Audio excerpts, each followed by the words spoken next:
Tánaiste, yesterday evening, like I do most evenings when I'm in Dublin, I FaceTime my kids, Ava and Senan, who always have a number of questions for me, and they asked me last night, actually genuinely, they flummoxed me and said, will you find out if we're going back to school? Their mum, Regina, is a teacher. You know her, straight talking, she didn't know, so she said to ask her dad on FaceTime. It's critically important we get this right. It's the fulcrum around which all society is going to operate from a decision in late August, early September. It is the most important issue that you need to plan for and get right. Because parents, principals, teachers, nobody knows. Children don't know. And your Taoiseach, Micheál Martin, who is your Taoiseach, Tánaiste, said this is their #1 commitment, and I agree with him.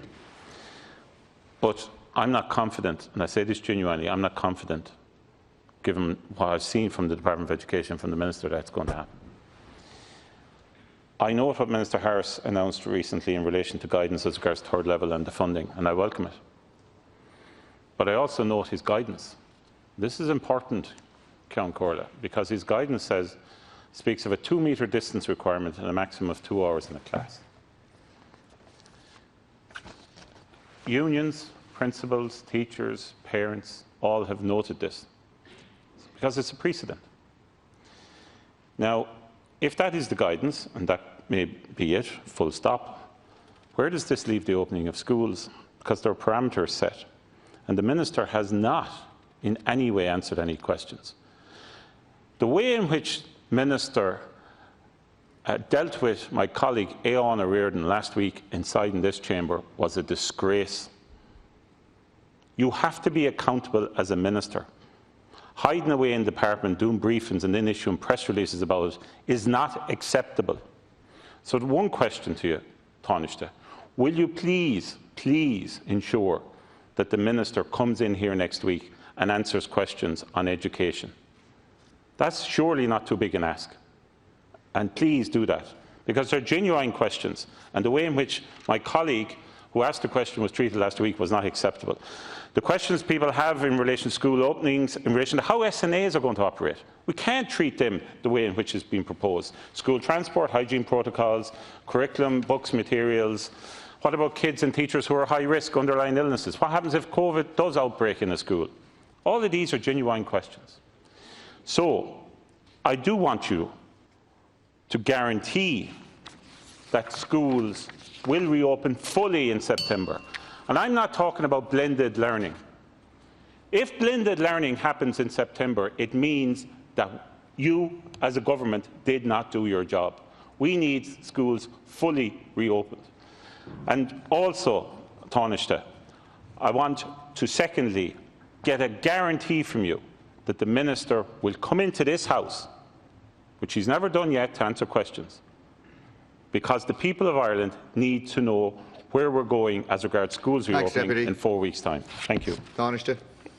Thanks. Thanks very much, Deputy Kelly. Give my regards to Regina and the kids. By the way, it's a long time since I've seen them. I'd say they are, yeah, at this stage. What age are they now? 10 and 8. Time flies. Anyway, getting back to business, the Whip informs me that Minister Foley will be in the Dáil next week to answer questions, and will answer questions on this matter, and will be happy to do so. My view, if you look at it rationally, the shops are open, the restaurants are open, the hotels are open, the hairdressers, the barbers are open. The Dáil, albeit in unusual circumstances, is open and functioning. Many countries in Europe that suffered from COVID worse than us didn't close their schools fully at all. Many that suffered worse than us and have a higher incidence than us now opened their schools in June. So there's no good reason why we should be the only country in Europe that doesn't have its schools open at the end of August, at the start of the academic year. And that is what we're working towards, and that is the government's plan. But it won't be business as usual. It will be a new normal, or at least a new normal for a while. And we will have to make changes. And I think everyone appreciates that and understands that, whether it's around adaptations to the school buildings, whether it's around cleaning schedules, whether it's around how classes are organised. and how children are kept separated in smaller groups and pods. And that work needs to be done and needs to be completed. But it is something that I know the Minister, the Department and all of the education partners are working really hard on, because it is essential, provided that the virus stays suppressed, that the schools open, that parents have that assurance, and that children get back to education and get back to their social and educational development, which is so crucial. Taoiseach Deputy Kelly. Thank you, Taoiseach.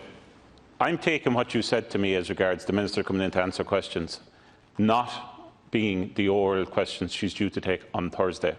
That this is a separate question and answers piece in relation to the reopening of schools, which I think, in fairness, everybody in this House feels is necessary. So please, will you verify that? Taoiseach, the precedent set by Minister Harris in relation to 2 metres and in relation to classroom sizes has been set. Workers, teachers, people who work in third level, they can't be treated differently. So if there are issues in relation to how long people can spend inside rooms, and obviously there's the 2 metre issue, I just don't know how schools can reopen fully. And I'd like you to just answer that question. How can they reopen fully? And I look at the preparation for this. We're going to obviously have to have an education estimate brought in, because there's going to be changes, and very soon, given the amount of money that's been spent. And I did note, and this is just one example of a lack of planning, I did note that the department went out for a request for information as regards PPE, and the deadline was June the 24th. But no tender has gone out for educational supplies of PPE in this country. So if there's a lack of planning around how we're obviously going to need PPE no matter what way we approach the reopening of schools, it doesn't breed confidence that we're going to actually have the schools fully reopened. So how are we going to do it with the precedent that has been set by the other Minister? And secondly, will you guarantee that the Minister will come in and answer questions specific to reopening? Thanks, Deputy Kelly. Thanks, Deputy. The Minister will be in the House next week taking oral questions, and I'm sure among those questions will be questions on school reopening. The Business Committee is giving consideration to an additional slot as well as that to deal specifically with this issue, and that's under consideration by the Business Committee. I think what Minister Harris produced the other day in terms of third level reopening is very welcome. It paints a pathway by which colleges and ITs and further education can reopen in the autumn. But I think we need to appreciate that we will have different solutions for different sectors. Childcare and creches are open. They're not all open, but they are open, and they came back at the end of June, I think it was the end of June. We were concerned that we'd have more difficulties, and actually arose, and that sector has done a really good job in terms of reopening, in my view, and there are particular arrangements for childcare that are particular to childcare. The same applies, for example, in restaurants and hospitality, where there are particular guidelines for those places, and paediatric healthcare never stopped. Our paediatricians continued to work throughout the pandemic and have done a really fabulous job there. So I have no doubt that our teachers will rise to the challenge. The paediatricians never stopped doing their job. Childcare workers came back and have done a great job, and I have every confidence that teachers will rise to the challenge and make sure that the schools are open. Thanks.